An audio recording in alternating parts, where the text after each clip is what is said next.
Good day, everyone.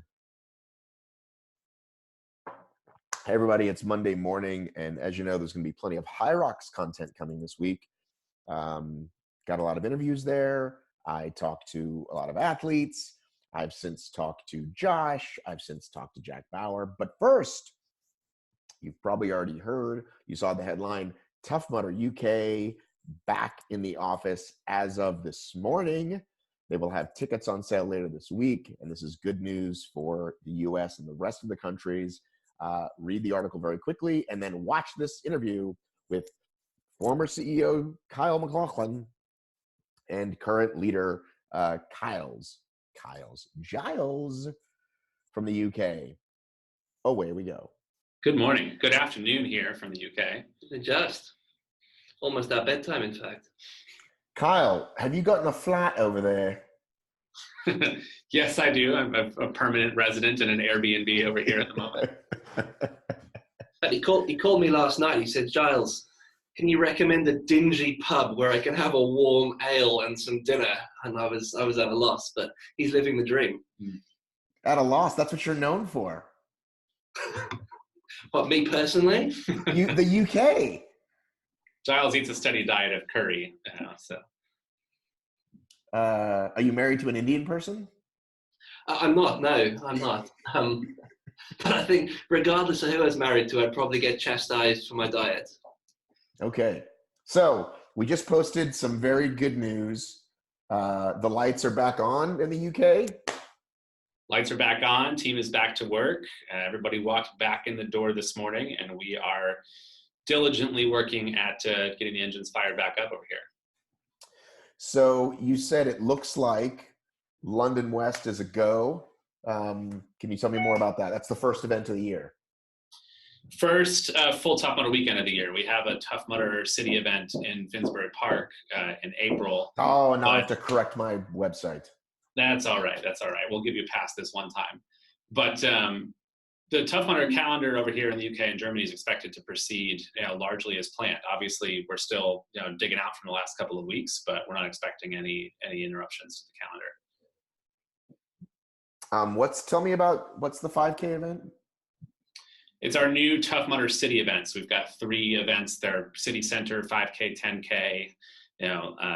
No mud, no water, but a good downtown obstacle course Friday night and Saturday mornings. Yeah, I was going to UK only experience right now. Well, that's what I was going to ask about the Friday night thing, because that does seem like a fun thing that I think Americans would like to try. Well, once you put them into city centres, you can get people who have finished their work on a Friday afternoon, come down, have a 5K, a bit of a run, drink, some of that ale with your friends, grab a dinner, have a bit of a party, and head home. And a lot of people who don't necessarily want to eat up their weekends with something like this and are quite happy for a couple of hours on an afternoon or evening. And then you got the corporate group piece, so start to open up in the daytime as well. Some people only exercise if they do it during work time. Some people, not me. So I try not to. So you've got 3 of those. You've done them there before, and is this something that eventually we might get over here? Yeah, we're been doing a version of it in the UK for the last 2 years. It was called the Tough Mudder Urban 5K, but we've expanded to add a 10K product this year, a little bit of a rebrand and relaunch on it, Tough Mudder City Series events. And if things go as successful as we're hoping they are, then it might be something you see pop up in the US in 2021. Well, it looks like things are moving, quote unquote, forward in the US. What can you tell us? Has a trustee been assigned, or that's still something the court is working on? From what we understand, and this is watching the same public filings that you are, the court has issued the order to appoint a trustee. They did that last week, and we believe that the trustee's office is evaluating candidates and is expected to make a decision very shortly. Could be today, could be early this week. So hang on one second. Joe just reached out to me. He said, we've been leaning in for months and our goal is to have ticket sales up this week in Europe. We're hoping to quickly see this happen globally in the coming weeks. We leave no athletes behind! Exclamation point. That was from Joe Sena, CEO of Spartan. Oops, now my Siri thinks I'm talking to it. So that's how it works. Siri, Joe Sena. That's Joe Sena is hilarious. Picks up his phone at all hours and then blames you, the caller, if it happens to be 4 a.m. where he is, as if you're supposed to know. I'm like, dude, don't pick up your phone. What do you got? It's 4 o'clock in the morning here. I'm like, I didn't know you're in Europe or in, Middle East. So you're literally, that's what you're doing. You're just following the legal filings. And then sometime after that, someone may contact you, but you have to sort of follow it through the legal process. Well, I mean, keep in mind, I don't have any official relationship with the U.S. entity anymore. So okay. I'm still involved in Canada and Germany as a director of those entities. And then both Giles and I have been retained by the administrator, who essentially is the UK's version of a trustee who's administering the UK process. So we're here kind of advising and supporting the UK administrator and getting things back up and moving. Got it. So Giles, how many events are there in total that you're looking to put together this year? Well, we're certainly looking to put together the whole lot that we had planned. So people are online and they're like, I had a season pass. I want to do all 7 of my weekends in the UK, the 5 over in Germany. Maybe I'm going to do these 3 of our city series. The plan is that they're still going to be able to do the whole lot of those, as well as the really interesting stuff we had planned for the 10th year anniversary at Midlands, which we still need to get you over to. So, harass me on my phone afterwards every day. Sure. So yeah, the team are back and we're running full speed to make up for the lost time. And I think a lot of what we've seen in the community over the last couple of weeks, as we've been unable to talk or really engage, is that positivity and that energy. And that's certainly what's got the team back in at full speed and making sure that we deliver on that expectation. And the promise that we put out for 2020, pretty excited, and they're pretty excited too, and thankful, really grateful to our customers, our partners. We've been calling up all of our kind of commercial partners this morning, and the overwhelming response has been like, we're with you, we've got you back, we really believe in this brand, and we've seen what the community is doing, and we're here for the journey as well, and it's been great. Yeah, all of our sponsors have stuck with us through this process. All the venues over here in Europe have stuck with us through this process. So it's been really encouraging to see that we're able to hit the ground running without too much cleanup work to do. And how many events is that in total?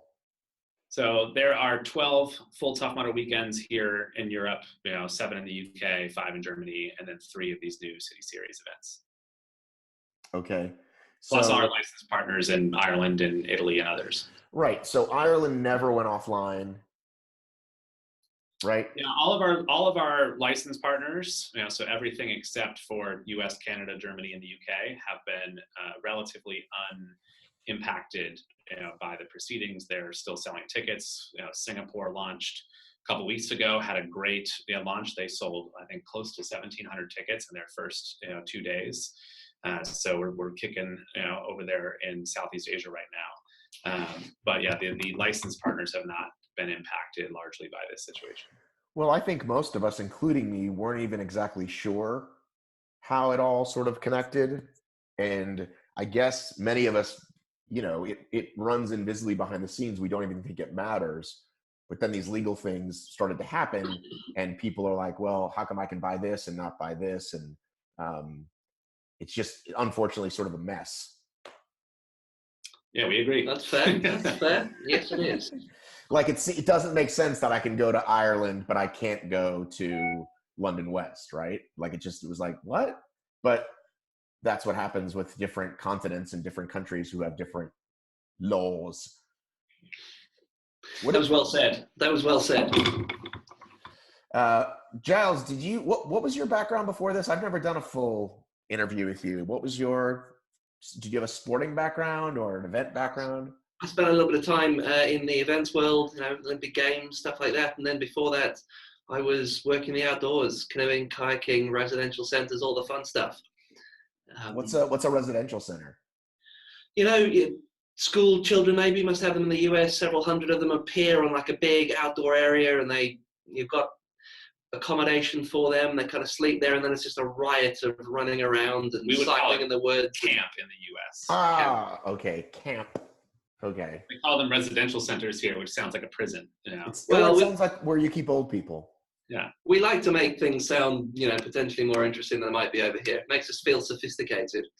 Right. Well, is there anything else we'd like to tell folks? I mean, I'd love to talk to you guys for much longer, but I don't know what else we can say legally or what there is to say other than, you guys have a hopeful message this morning.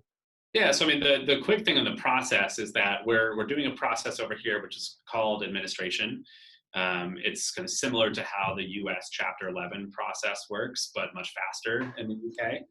So, if people saw the press release that you posted up on your site, that's from the administrators, they're actual professionals who are in helping to supervise the business.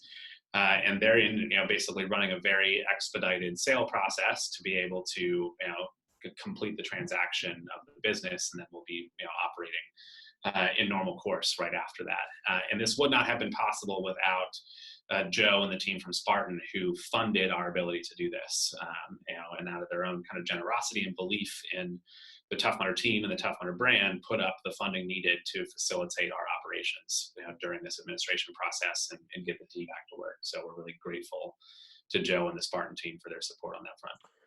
So then, everybody's going to say, well, how soon can I buy tickets, and how soon can I buy tickets in America? That's really what my audience will ask me, so I will ask you. Yeah, so in terms of here in the UK, we're working to get ticket sales back online, hopefully by middle to end of this week. There's still some mechanical things that have to get sorted out between this process and the US process and some of the other pieces, but we're moving as fast as we can to get ticket sales back up and running in Europe. And then the U.S. process is, I guess, going to be dependent on the trustee in the U.S. and how they move forward on that plan. So we can't speed that up. It's basically going as fast as it possibly can right now. That's what I understand. Yes. Well, so people who were a little confused. There was no date on Friday for a good reason, because they had already chosen what was supposed to happen, which is, hey, we know we need to choose a trustee. But the actual trustee hasn't been chosen. Is that correct? Or one has been chosen? So to my knowledge, one has not been officially chosen yet. So the conference, the status conference, they call it, that was scheduled for Friday with the judge, was for them to issue the formal bankruptcy order, was also for them to issue an order to appoint a trustee. So because all of the other documents had been filed ahead of time and Will consented to everything, I think the judge probably realized that they didn't need to wait until Friday to do all of that. And they did it last Tuesday, which started the process.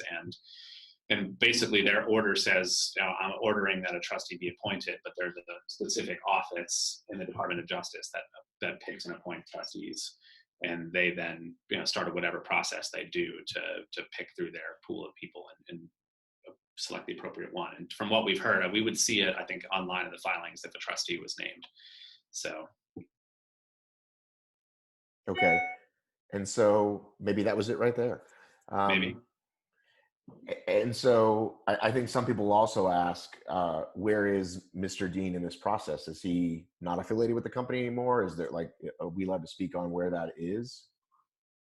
So certainly once the administrator takes over in the UK, which is what's happened, they then become the equivalent of the director of the company. And that director is now removed, is no longer relevant. So Will is not involved in the UK business at this stage, or the German business. And my understanding is that it's exactly the same with a Chapter 11, where the trustee comes in and then fulfills the role that the board and shareholders may previously have fulfilled, and they just get, put out the pasture. They step back. Yeah. All right. Sorry, I'm reminded of a interview like this you did recently, and I keep waiting for Carl to tell me I'm not allowed to talk. Quietly in the background.